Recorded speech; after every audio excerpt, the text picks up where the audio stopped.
കേരള ഹൗസിൽ ഇന്നു മുതൽ ബീഫ് കറിയുടെ വിൽപ്പന നിർത്തി. ക്യാന്റീൻ അധികൃതരാണ് ഇക്കാര്യം അറിയിച്ചത്. വിവരങ്ങളുമായി കേരള ഹൗസിൽ നിന്ന് ഞങ്ങളുടെ പ്രതിനിധി സന്തോഷ് സർലിംഗ് ചേരുന്നുണ്ട്. സന്തോഷ്, മറ്റു വിശദാംശങ്ങൾ.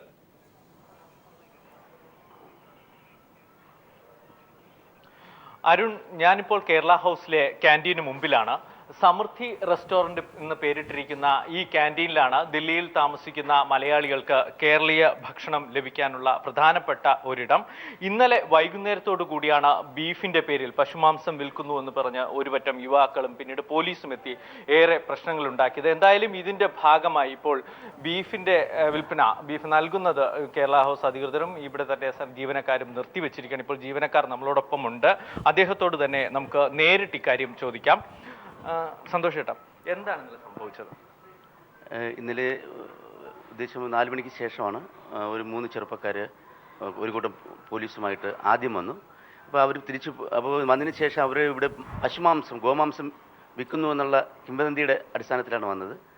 അപ്പോൾ നമ്മൾ പറഞ്ഞു ഇവിടെ ഗോമാംസമല്ല, ഇവിടെ ഡൽഹിയിൽ ഗോമാംസം കിട്ടുക പോലുമില്ല. അതുകൊണ്ട് നമ്മളിവിടെ സാധാരണ സെർവ് ചെയ്യുന്നതെന്ന് പറഞ്ഞാൽ ബഫല്ലോ പോത്തിറച്ചിയാണ്. അപ്പോൾ ഈ പോത്തിറച്ചി അതും ഇന്നലത്തെ മെനുവിൽ ഈ പോത്തിറച്ചി ഉണ്ടായിരുന്നില്ല. അപ്പോൾ ഇത് നേരത്തെ വളരെ ആസൂത്രിതമായി നടന്നതാണ്. ഈ പോലീസുമായി തിരിച്ചു പോയ ഉടനെ തന്നെ വീണ്ടും ACPയുടെ നേതൃത്വത്തിൽ ഒരു വലിയ സംഘം പോലീസ് അകത്തേക്ക് വരികയാണ് ചെയ്തത്. ഒരു 30 പേരടങ്ങുന്ന ഒരു സംഘം വന്നു. അപ്പോൾ അവരും കാര്യങ്ങൾ ചോദിച്ചു. അപ്പോൾ എന്നോട് തന്നെ ചോദിച്ചത്. അപ്പോൾ ഞാൻ പറഞ്ഞു ഇത് ഗവൺമെൻറ് ഇൻസ്റ്റിറ്റ്യൂഷനാണ്, അപ്പോൾ ഇത് സ്റ്റാഫ് ക്യാൻറ്റീൻ ഗവൺമെൻറ് പ്യുവർ കൺട്രോളിലുള്ളതാണ്. അപ്പോൾ അതുകൊണ്ട് എന്തെങ്കിലും റെസിഡൻറ്റ് കമ്മീഷണറുടെ അനുവാദം വാങ്ങിയിട്ട് നിങ്ങൾക്ക് അകത്ത് കയറി എന്ത് വേണോ പരിശോധിക്കാമെന്ന് പറഞ്ഞു. ഇന്നിപ്പോൾ ബീഫ് ലഭിക്കുമോ?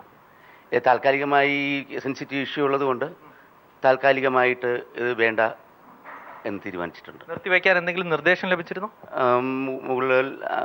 മുകളിൽ നിന്നുള്ള നിർദ്ദേശമുണ്ട്. താൽക്കാലികം എന്ന് പറയുമ്പോൾ അല്ല, ഇനി അത് തീരുമാനം ഗവൺമെൻറ്റിൻ്റെ ഭാഗത്തു നിന്നുണ്ടാകേണ്ടതാണ്. ഏതെങ്കിലും പോലീസ് സെക്യൂരിറ്റി എന്തെങ്കിലും കേരള ഹൗസിന് ആവശ്യപ്പെട്ടിട്ടുണ്ടോ? പോലീസ് സെക്യൂരിറ്റി ആവശ്യപ്പെടാൻ വേണ്ടി തീരുമാനിച്ചിട്ടുണ്ട്.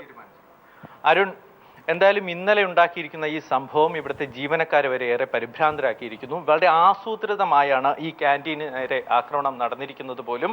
നേരത്തെയും പലതവണ ഇത്തരത്തിൽ ബീഫിൻ്റെ പേരിൽ മറ്റു സ്ഥലങ്ങളിൽ, ദില്ലിയിലോ മറ്റ് ഹരിയാനകളിലൊക്കെ ഉണ്ടായിട്ടുണ്ടെങ്കിൽ പോലും കേരളത്തിൻ്റെ ഒരു സാംസ്കാരിക രീതി അനുസരിച്ച് ഇത്തരം ആസൂത്രണ ആക്രമണങ്ങൾക്കെതിരെ ഒരു സ്വാഭാവികമായ പ്രതിരോധമായിരുന്നു കേരളത്തിൽ എന്നും ഉണ്ടായിരുന്നത്. എന്തായാലും ഡൽഹി കേരള ഹൗസിൽ ഉണ്ടായിരിക്കുന്ന ഈ പ്രശ്നത്തിനെതിരെ വലിയൊരു പ്രതിരോധം ഉണ്ടാകേണ്ടിയിരിക്കുന്നു. അരുൺ, സന്തോഷ്, ഇവിടെ സ്വാഭാവികമായും വലിയ അളവിൽ ചോദ്യങ്ങൾ, സംശയങ്ങളൊക്കെ ഉണ്ടായി വരുന്നുണ്ട്. കാരണം ദില്ലിയിലൊന്ന് ബീഫ് നിരോധിച്ചൊരു സംസ്ഥാനമല്ല. ഈ മുനിസിപ്പാലിറ്റിയുടെ ഔദ്യോഗിക സ്ലോട്ടറിംഗ് ഹൗസുകളിൽ നിന്നാണ് അവിടെയൊക്കെ ബീഫ് എത്തിക്കുന്നതും. അങ്ങനെയാണെങ്കിൽ ആദ്യം പ്രതിഷേധം നടക്കേണ്ടത് അവിടെയല്ലേ?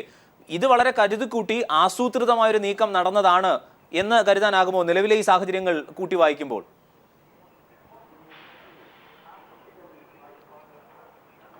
അരുൺ, തീർച്ചയായും. കാരണം ഇന്നലെ 4 മണിയോടുകൂടി ഈ സംഭവം ഉണ്ടാകുമ്പോൾ ഇതിന് പിന്നിൽ ഒരു വലിയൊരു ആസൂത്രിത നീക്കം ഉണ്ടാകും എന്ന് പൊതുവെ പ്രതീക്ഷിക്കപ്പെട്ടില്ല. പക്ഷേ അതിന് തൊട്ട് മുമ്പ് ഒരു VHP നേതാവിൻ്റെ ഫേസ്ബുക്ക് പോസ്റ്റ് കൂടി ഇതിനോടൊപ്പം കൂട്ടിച്ചേർത്ത് വായിക്കേണ്ടിയിരിക്കുന്നു.